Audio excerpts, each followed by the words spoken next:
کیے گا اللہ اللہ کیے جانے سے اللہ نہ ملے گا، اللہ والے ہیں جو اللہ سے ملا دیتے ہیں. یہ بات یاد رکھنا. یہ مقصود بھائی بیٹھے ہیں ہمارے پاس. ایک شخص آتا تھا، انہیں کیا جی پیر صاحب میری یہ مصیبتیں ہیں تو آپ کرم نوازی فرمائیں. تو میں نے کہا یہ وظائف کرو، اللہ کا ذکر کیا کرو. اب اس نے اللہ کا ذکر کرنا شروع کر دیا. جب تک میرے ساتھ وابستہ ہی نہیں تھا تو اللہ کا ذکر بھی کرتا، میں اپنی بات ہی کر رہا، لیکن نسبت قائم ہو جائے نا جی تو پھر اللہ کا ذکر بھی زبان پہ جاری ہو جاتا ہے. اپنے ایمان کو بچانے کے لیے نسبتیں قائم کرو، ورنہ درندہ صفت لوگ ایمان پر حملہ کرتے ہیں، اور آپ کی جن کے ساتھ نسبت ہوتی ہے، نسبت قائم ہوتی ہے، وہ آپ کو وظائف بتاتے رہتے ہیں، رب کی رحمتیں نازل ہوتی ہیں، اللہ خاتمہ بھی ایمان پہ فرماتا ہے. لہذا اللہ والوں کے ساتھ آپ کی نسبت قائم رہنی چاہیے. میں نے کہا یہ وظیفہ کرو تو جو تصویر نہیں تھی، وہ دن کو بھی وظیفہ کرے، رات کو بھی وظیفہ کرے. یہ بندہ گواہ ہے 5 نمازیں پوری پڑھتا تھا. کتنی نمازیں جی؟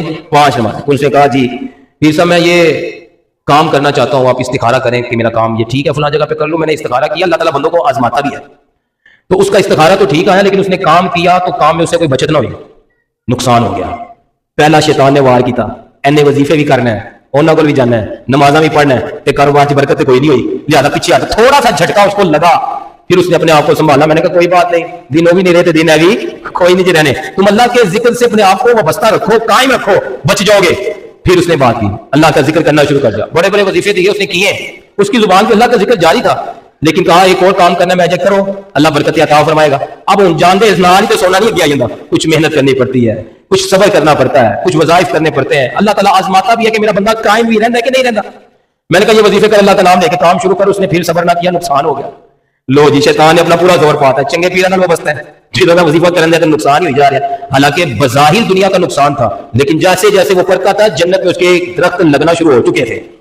لو شیطان نے ایسا وسوسہ ڈالا، میرے تو دور ہی کرتا کہ نہیں جی ادھر کوئی فائدہ نہیں ہے. پھر کسی اور کے پاس گیا. سب سے پہلا نقصان یہ ہوا کہ اس نے نمازیں پڑھنا چھوڑ دی.